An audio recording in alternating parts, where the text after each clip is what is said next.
and we are now recording. So thanks everybody that could be here, and I know we will have some people that will be hearing this on the recording. Tonight our guest is David Noble, is going to be talking to us, and David is one of our own. He's from here in Indiana, and David works with ATI, and he's the first director, which stands for Functional Integration of Rehabilitation and Strength Training. So I'll let David kind of talk about that and explain that and go through it. So we're just really thrilled to have David on here, and just look forward to it. So David, I'm going to turn it over to you. Sounds good. Thanks, Clark. And thanks to both for the opportunity to kind of talk tonight a little bit about workers' comp. And I got a few slides here, so bear with me as I switch over to the screen here, and of course, technology is a grand thing. Did it switch? Oh, there we go. All right. So I just want to again talk a little bit tonight about workers' compensation, and it's kind of it's my niche, and I kind of want to talk a little bit tonight about the fact that it's actually kind of built for ATs, and how it can be an excellent opportunity for people to excel in that area.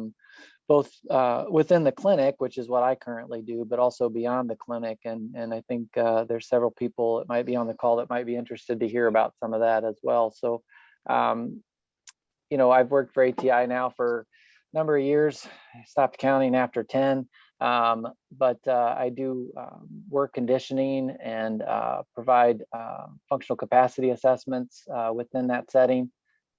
And I also have some other background, and I'll kind of delve into that a little bit later on. But I've kind of been doing the workers' comp thing for a number of years, more than I've actually done any other traditional setting.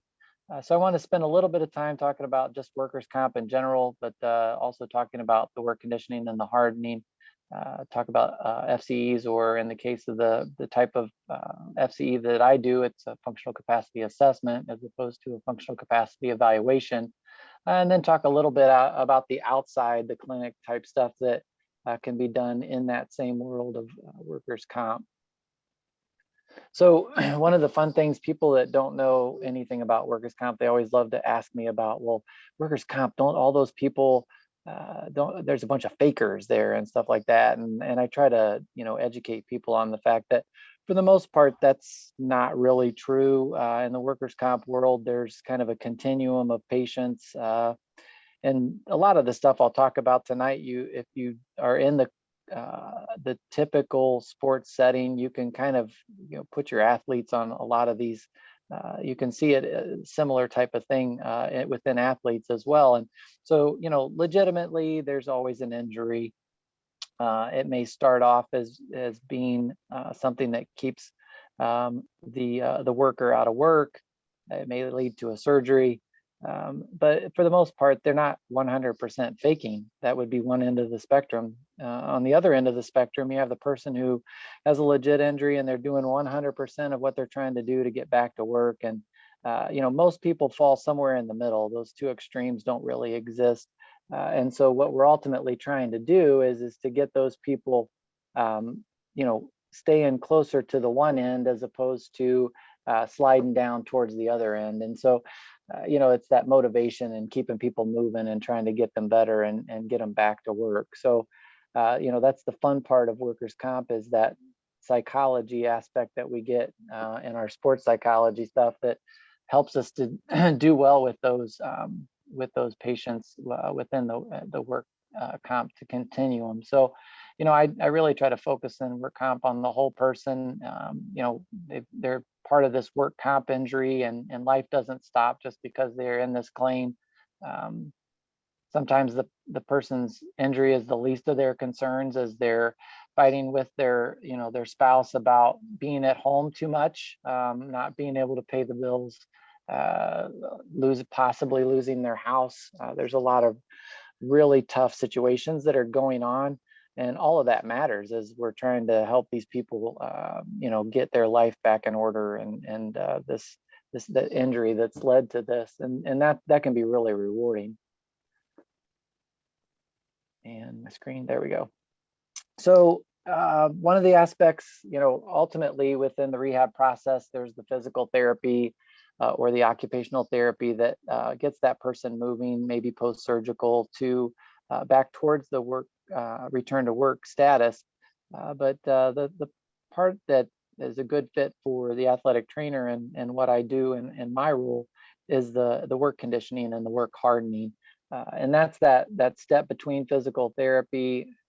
That's a horrible looking screen. It's between the physical therapy and the return to work, and it involves the whole body. It's working on all the aspects of the individual to get them back, and so the fastest way. So it's a lot like that return to sport.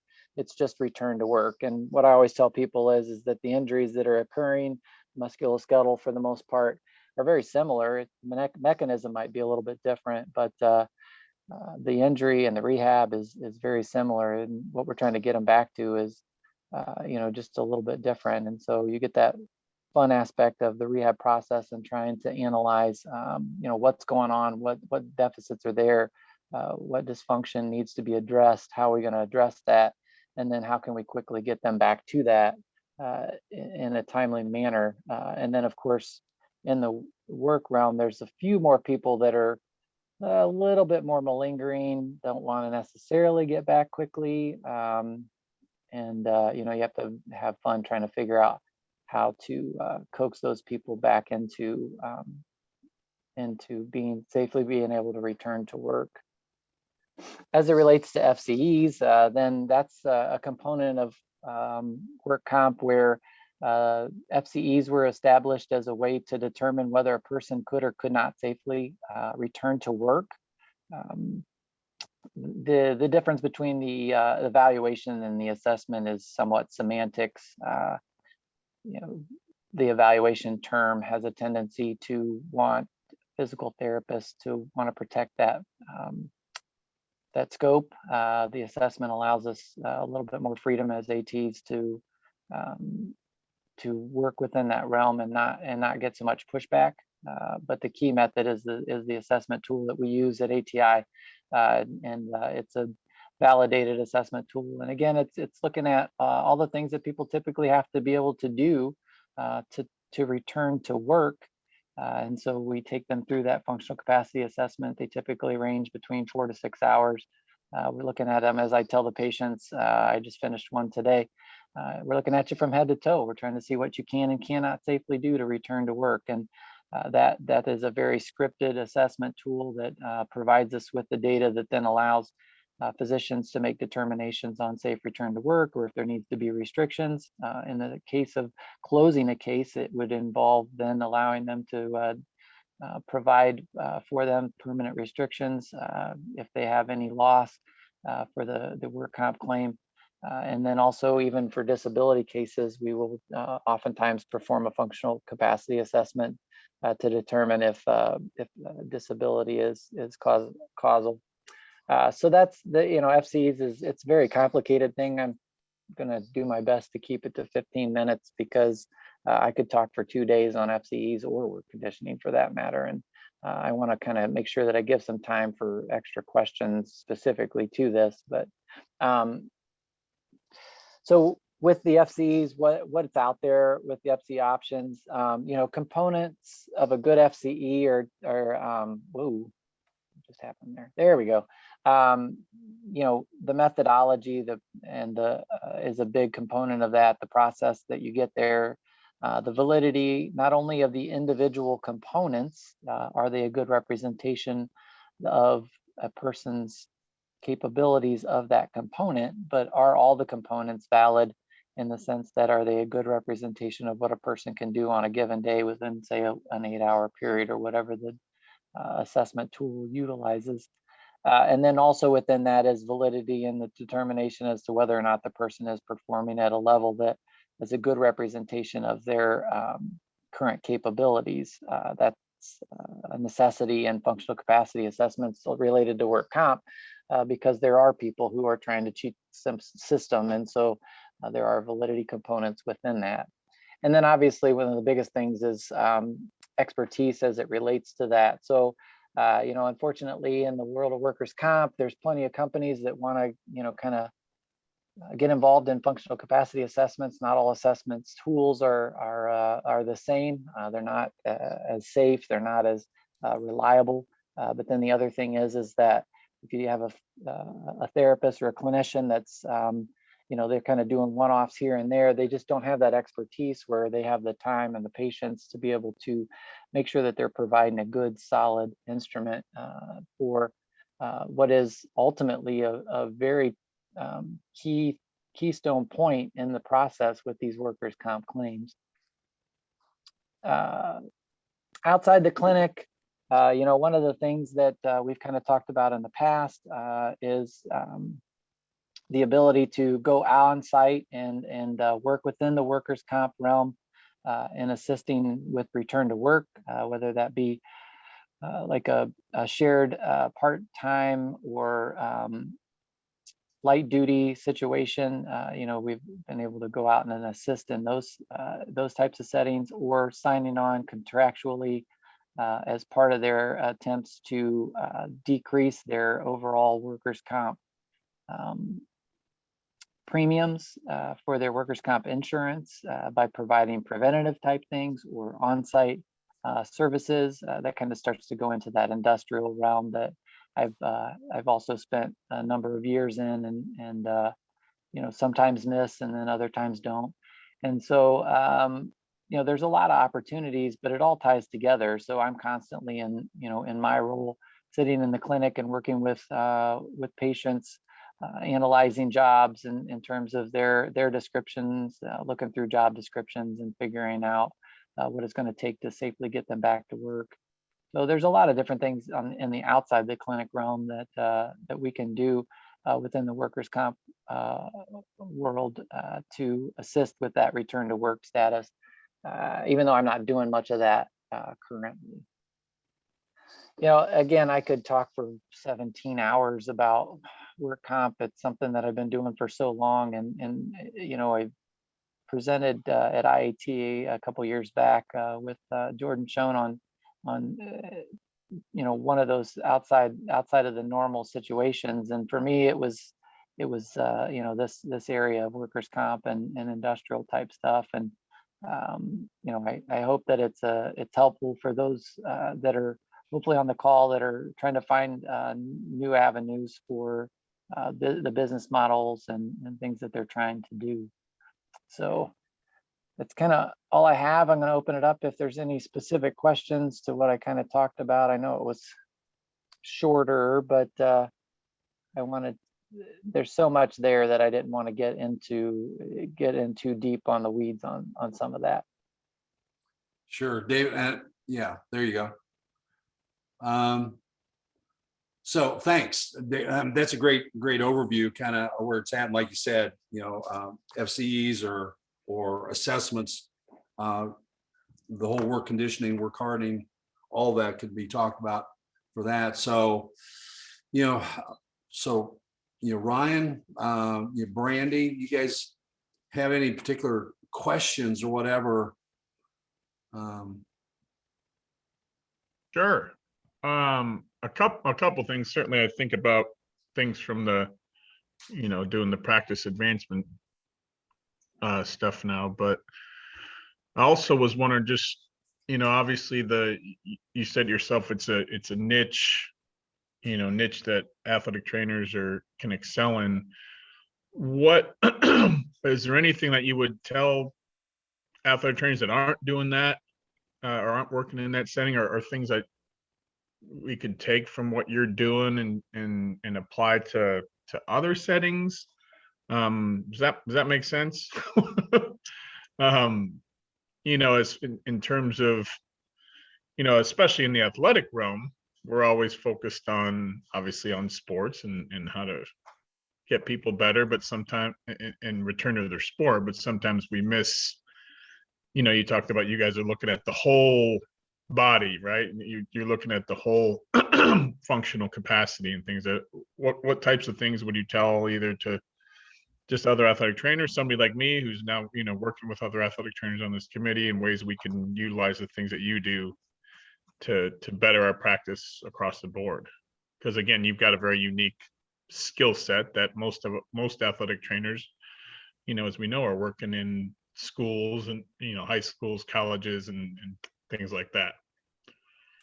Yeah, for sure. One of the things that I try to emphasize is the fact that, again, the musculoskeletal injuries are the same.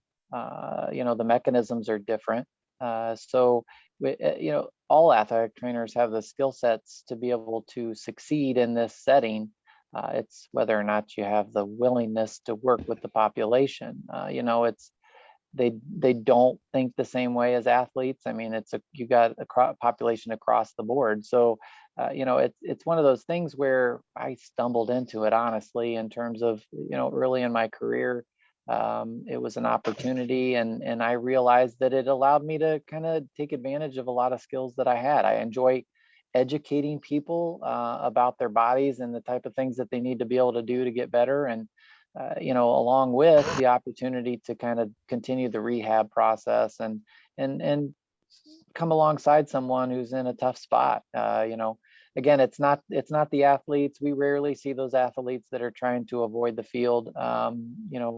We do see it occasionally, in workers' comp, you see it a lot more. But that, one of the things that I've presented over the years is psychological preparedness, and I think that's a big one in sports. And it's they don't talk about it much in workers' comp, but it's so important. If a person doesn't believe they can do it, they're not going to be able to do it. And I've tried to be an advocate for that in terms of, we don't have to be the geniuses that figure out how to get them psychologically prepared. You just need to know that if they're not psychologically prepared, they're not going to be where they need to be safely doing what they're supposed to be doing. So that definitely translates over to the sports and the things that you're doing with those athletes. Like, though they're few and far between, there is an athlete out there that for some reason, why are they not getting better? I've got one in the clinic right now. She refuses to admit to the doctor that she can safely go back to softball. And the truth is that she hasn't figured out a way to tell her parents that she doesn't want to do softball anymore. And we figured that out, I'm not my patient, so I'm kind of like letting the clinicians deal with it for now, because it's not since I've also treated her father for a workers' comp injury. So I guess how can you benefit or add that as a possibility? It depends on your setting, obviously, but I always view it from the standpoint that we're marketing constantly. I know with Brandy and the type of stuff that she's doing, she's kind of crossing over both worlds there, and she can probably attest to this as well. And I'm not going to put her on the spot because I know she's trying to pay attention to her sport right now. But you always have to be looking for where's that next referral source. And so you never know when kid B on this team's dad works for a company that has a whole lot of work comp injuries, and they're just trying to figure out how to not sink or swim. And if you can spot that in a conversation when you're talking with that parent, it might open up an avenue for you to go on site and do a one-off contract for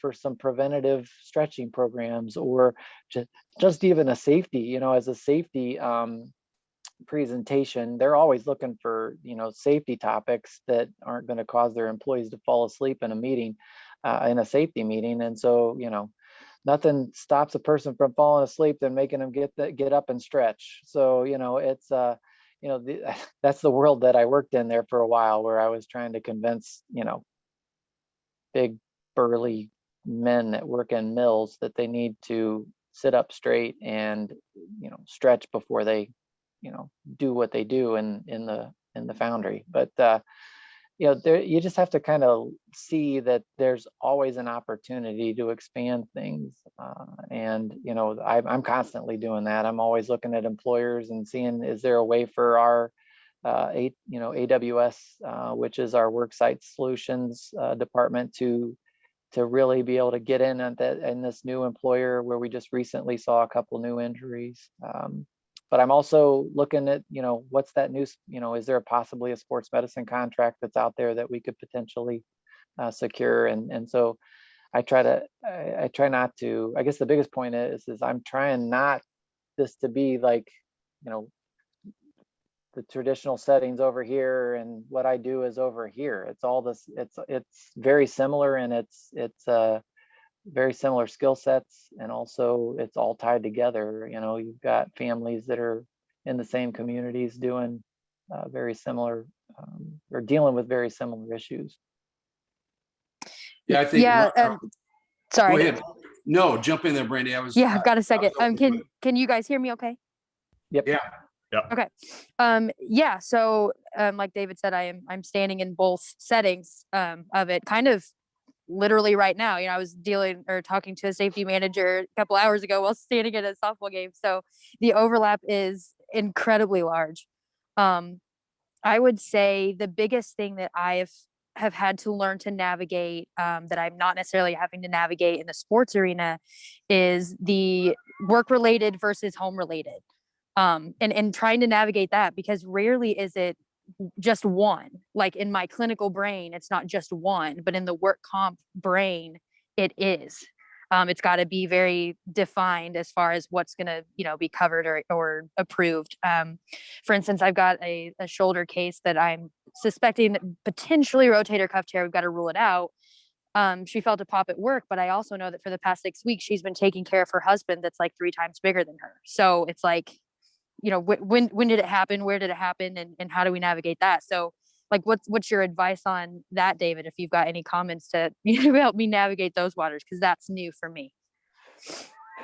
Yeah, that's a can of worms that's taken this, like the department that I've been in the past, and even my mind as I wrap myself around it. Like they've put some things in place, and believe it or not, it's contract to contract as to what, a lot of employers will, well, I shouldn't say a lot, but some employers will say, we just want our people healthy. And, if you make a contact with someone, then, like just make sure you're documenting it. And, if it leads to a workers' comp claim, we'll deal with it that way after we do the investigation.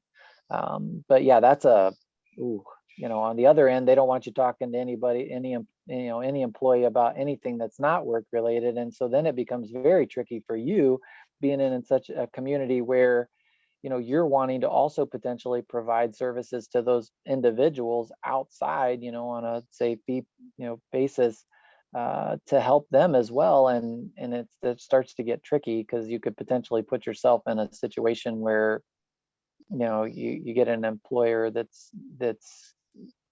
causing or believing that you're kind of pushing things in the wrong direction. So there's no good answer to that question, because I think it's going to be very specific to the contract, and you have to ask the questions in such a way and then listen to their answers as to what they really want, and give them a scenario that, like you kind of just described, albeit not a real one, and say, look, what's going to happen if X happens?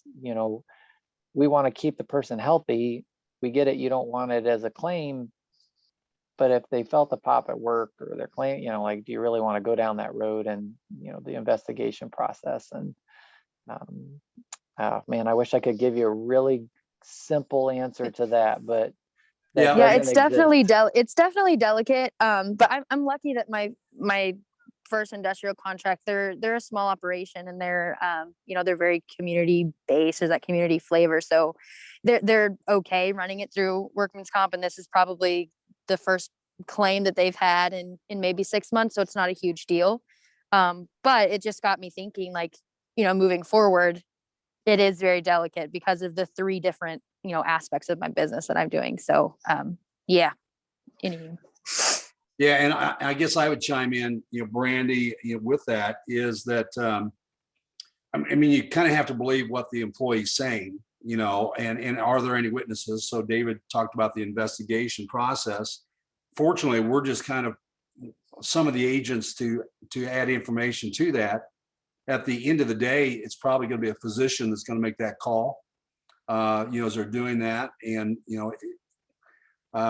did this, they're going to be talking through it and getting information from you and from adjuster and from work comp, HR director, and et cetera with that. But, the physician often has to make the call, was the causation, is this a work related?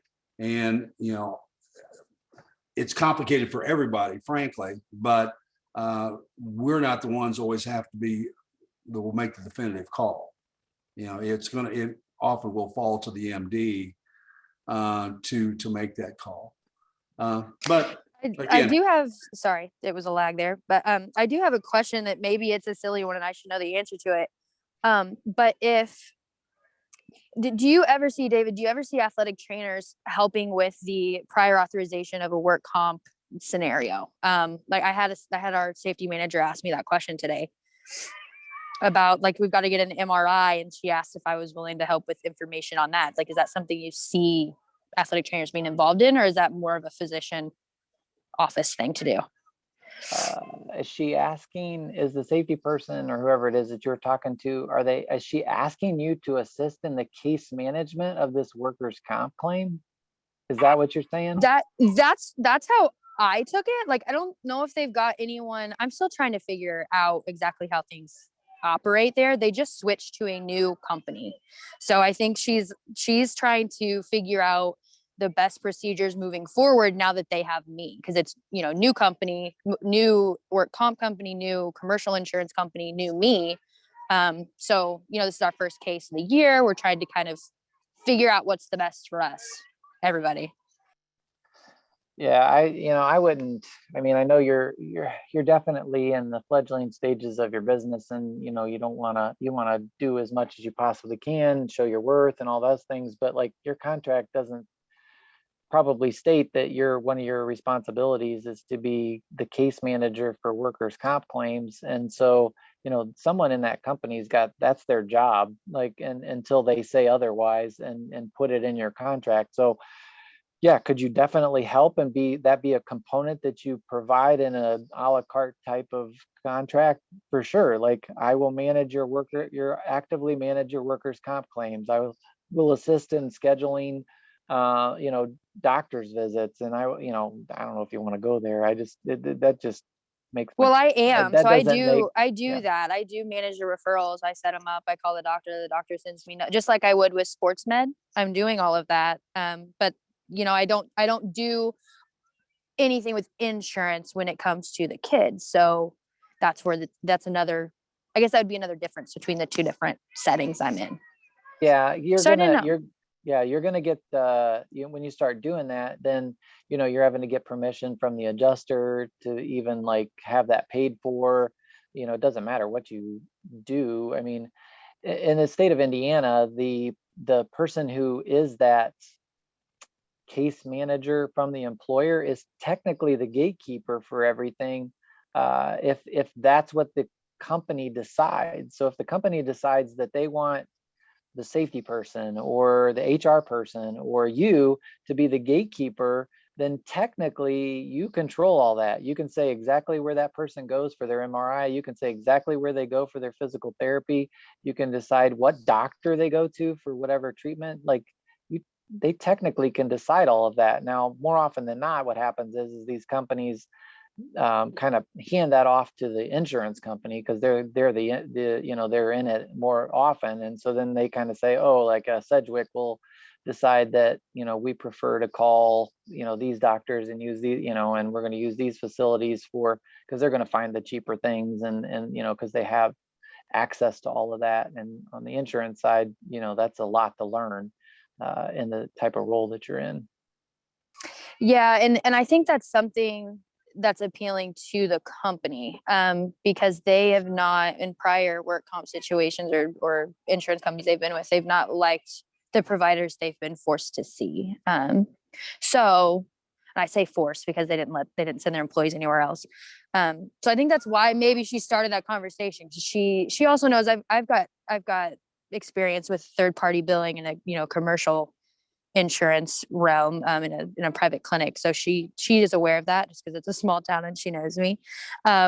So yeah, I think maybe that's why they were thinking it, but my head's always spinning with new ideas. And that was something that came to mind. Like if I want to grow the contract or make it more for them, that might be a realm I could get into. I just didn't know the legalities of it.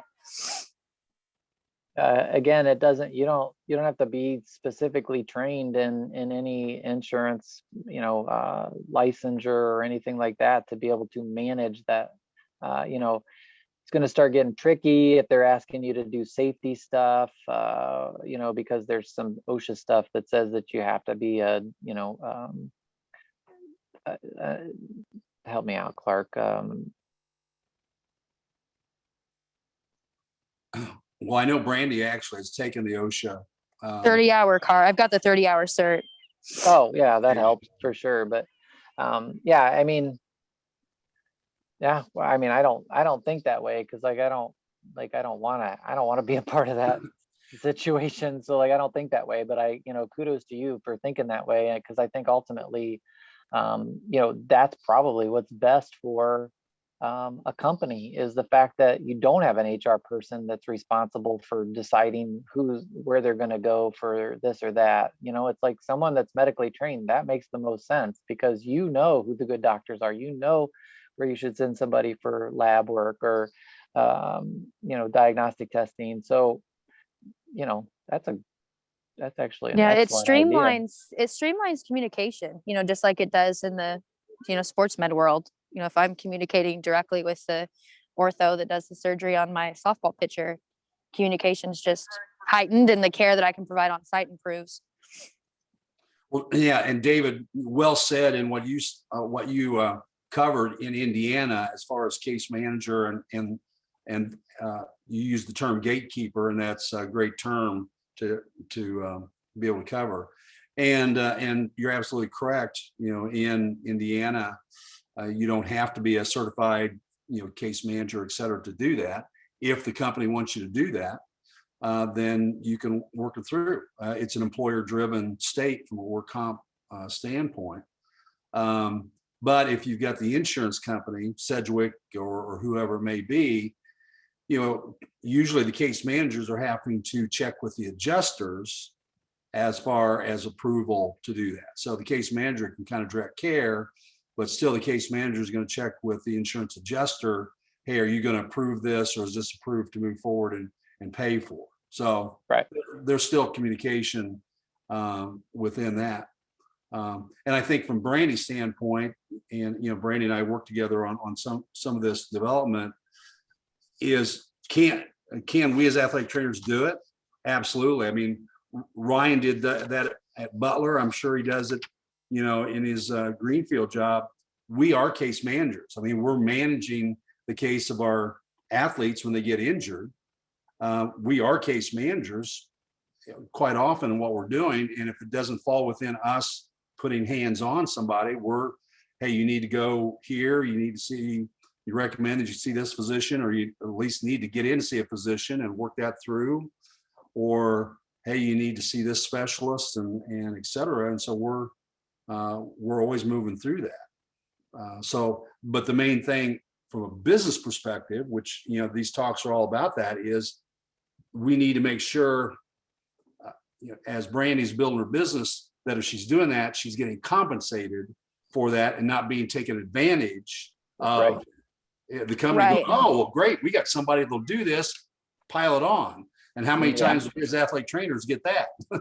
Right. Well, and that's kind of another reason why I push for, just a year contract for this first thing as I'm getting started, because there might be changes I want to make as I get into it, that, will get me compensated more, or will help me grow, or help me stand, apart from another entity nearby that might be wanting to do similar things as me. And the case management thing, it's appealing to me in a way, because I think it makes everything make more sense to me.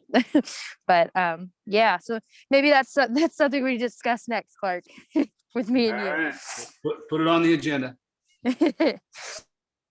But yeah, I think Brandy, one of the things you'll see is that, that mom and pop, call it what you want, smaller company, is more than willing to do that because they oftentimes don't have the capabilities to have a bunch of people full-time on staff. And so, but when you get into the bigger companies, they have someone that's specifically responsible for all the safety stuff, and they end up being the gatekeeper. And it might be an occupational nurse if they have you get big enough, you have an occupational nurse that's actually on site, and so they end up being the gatekeeper. I'm kind of hoping that a company would choose a AT before they would choose an occupational nurse, but that's Yeah, just my opinion. my second industrial setting, they've got a full wellness center with an occupational nurse and all of that. So we'll see how that goes to navigate. But yeah, I think what you're saying is definitely ringing true in my situation. The smaller company, that she's just looking for guidance. Like the one that's their gatekeeper, I suppose, she's got no medical background and she's kind of at a loss most of the time. So yeah, just make sure you leave room to write that into the contract so you can be compensated for it. Absolutely. Great question. Great comments. And I think, Ryan kind of started this conversation with kind of the question, what's the crossover? So I think maybe saying it a different way, I mean, from our skill set as athletic trainers, it really kind of depends on what you find yourself. If you have an interest in the area that David's working in a clinical or working in, functional capacity valves or assessments or work conditioning, it just kind of broadens the realm to be able to do that. With the skill set is there, and for those individuals that really like working with athletes in the secondary school or collegiate setting or even professional ranks or et cetera, then that's where you should work and to do it. But I think the full body assessment, understanding of that, we do that as athletic trainers, when we're doing kind of a biomechanical analysis and seeing what's going on. David is just doing something that's kind of more open to that. Dave, I did have a question because you use the key methodology for yours. Okay, maybe you could kind of talk to the group about what is that? What is the key? And maybe talk about that there are other functional capacity evaluation systems that are out there, just for people that are not familiar with that. Yeah, and I probably should have went into a little more detail about that. The key method it was developed by approximately 40 years ago by a physical therapist. Her name's Glenda Key. There's a reason that ATI uses that tool. It works well for the setting that the company had started in for us, and I feel comfortable with it because of the validity components that are associated with it. But there's tons and tons of official FCEs out there. Matheson has one, Eisenhagen. There's several. I stopped trying to learn, but more importantly, companies could basically say, hey, we provide functional capacity assessments, and they could develop their own functional capacity assessment. I would hope that they would actually put some true effort into the validation of that functional capacity assessment, that one, it's a safe component, way to test some people, because that's not true about all of them. I mean, if you look at the injury data from functional capacity assessments, in other words, patients who were injured while performing a functional capacity test. Now think about that. How many people get hurt doing an MRI? Not a whole lot, right? Because if that MRI machine was hurting people, it wouldn't be sold, but if you start looking at the injury data for some of these functional capacity assessments, like, people get hurt, and it's like, you're supposed to be determining what they can do, and yet they're getting hurt performing the test. That's horrible, but there are those out there. Now, I tell people all the time, I was like, ours is safe, but anytime you start touching weights and things like that, the potential risk is there. But ours is designed in such a way to limit that and to reduce that. And so there are a number of different components out there, different FCE assessments, but the key is that they are, you kind of, I don't want to say get what you pay for, but you really need to do your research if you're looking into this, because they're not all made the same. Depending on which one you're using will depend on how much you have to pay yourself per assessment to be able to perform those assessments. So, just to kind of give you an example, if I were to go one off, in other words, leave, ATI, we pay for each individual assessment, and because of so many that we do, we get a huge discount for those individual assessments, and then I'm billing for that actual assessment within the workers' comp fee scale. So it's set by the individual states. Illinois' fee scale for FCEs is based off zip code, so it's high in the Chicago area. Indiana's, I'm actually not sure exactly how the fee scale for functional capacity assessments are in Indiana. This is what happens when you work for a big company. They don't tell you how much they're actually charging for what you're doing, but as an individual, you would have to do all that research and figure out, where's a good margin, where you're not putting too much in on your component upfront versus what you're billing. So there's a lot of pieces to that, not to scare people off, but it's a process. If I was trying to do this on my own without under a larger entity, I would have some concerns with the legal aspects associated with it. I get deposed, I don't know, 4 or 5 times a year, but I do 125 a year. So, it's a small percentage of what gets legally deposed. And most of those are Illinois cases because I'm so close to Chicago. I don't get deposed on Indiana claims all that much. There's not a lot of wiggle room there for people to fight. But there's a legal risk, associated with performing them. So, I'd be having to carry a way different policy for if I was doing that. Sorry, that was rambling. I told you this is what happens when you get me talking about FCEs or work conditioning. No, that's great. That's great. Any Hey, other? David, I got a question for you regarding, the practice advancement piece. Is there, or are there concerns in your area or anything where you say, man, I wish this was better. I wish this part of my practice could be advanced. Just anything. We've got Paul Slover on our committee as well, but I know what he does is a little different than what you do. Just any thoughts on that? I would say the biggest thing right now, especially in workers' comp, is the fact that, and this is, the third party,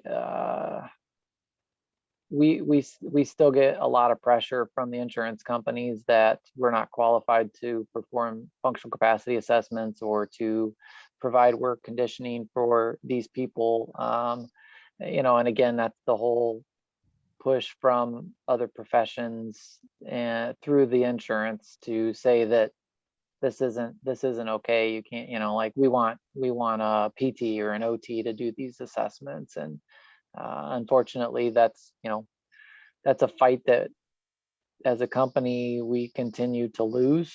We're as a company at ATI, we're no longer ATs are no longer performing functional capacity assessments in Illinois because Wow.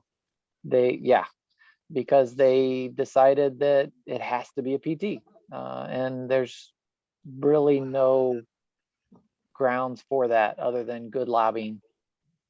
Right. So obviously in Indiana, that's not the way things are, I'm assuming then. No, but unfortunately, like I said, when you have insurance companies that continue to dictate things, it's a slippery slope that could easily go that way. I mean, Sure. Med Risk is a third-party vendor for workers' comp that has started to push back on that. It's not as bad yet at this point, but that's what we would have said several years ago from the Illinois side, that this wasn't going to be an issue, and it ultimately turned into to an issue. So And I think that's a point for people to understand that would be hearing this, is that it may not be the insurance company per se, but Midwest, as you said, is they're kind of a middleman. They're out contracting, et cetera, to do this. And so the MedRisk of the world, that's what we're finding from the third-party reimbursement situation. They're somebody that has to be educated or worked with as much as the insurance company to move forward with. So, and certainly that, the third-party reimbursement initiative nationally, that's something that they're aware of and working on and doing that. That's something we're aware of, here in Indiana. And, David's been one of those people that we've talked to, as well as his direct supervisor, David Ensign, and talking with him. And, ATI's been very supportive of athletic trainers doing it, but sometimes they just get told, by, the third party administrators or these middlemen, this is the way it's going to be. And that's where you're at. So that's why kind of the job that I'm doing with IATA and being able to try to meet with insurance companies and these and what the national initiative is doing. That's why it's important for us to continue to kind of pound away with that. Great, thank you. And I threatened before we got on and recorded this, Adam Thompson is on this, our president-elect for IATA. He also happens to have been a college roommate of David Noble. He's shaking his head. So I said, if we've got time at the end, we may just have time for some stories from the college roommates. So. I know Look at this, that. I wouldn't want any of my old college buddies on here. he at least called me and warned me that he was Yeah. going to be on. He's not turning his mic on. I think he knows better. I think he knows better. This is David's show. It's not my show. Okay, very good. Any other questions, guys? If not, I think it's been a great discussion to go out there and give that, and certainly as people would, as this is going to be up on the website with the IETA, if people have questions, like this, again, Ryan Galloy, who's on here, is our COPA chair now and has a committee that they're working with. So certainly the COPA committee is going to be working on aspects like this. I'm the manager of strategic business development with the IETA. So if you call in, that's something I'm going to be working with as well. So you've got resources. Certainly check out the IETA website and into that, and you run things down. And if you've got additional questions, we may not have the answer when you do it, but we'll do the research and try to find the experts to be able to respond to that. We'll call David. Yeah. There you go. All right, guys. Well, thank you. Thanks, David, so much for taking the time. Oh, he's on camera now. Oh, there's He's out of the blue. and so no, we absolutely really appreciate it. And so hopefully, this is kind of a spring break time and a lot of events going on, and it's also Maundy Thursday. So I know people are involved in church, and so hopefully we'll have a lot of people get a chance to listen to this recording, and we'll keep building the audience here. Any further Sounds good. comments? Any further comments from anybody? Thanks, David. Yeah, thanks, David. Yeah. Thanks, Clark. Thanks, All right. Greg. Very Appreciate good. it.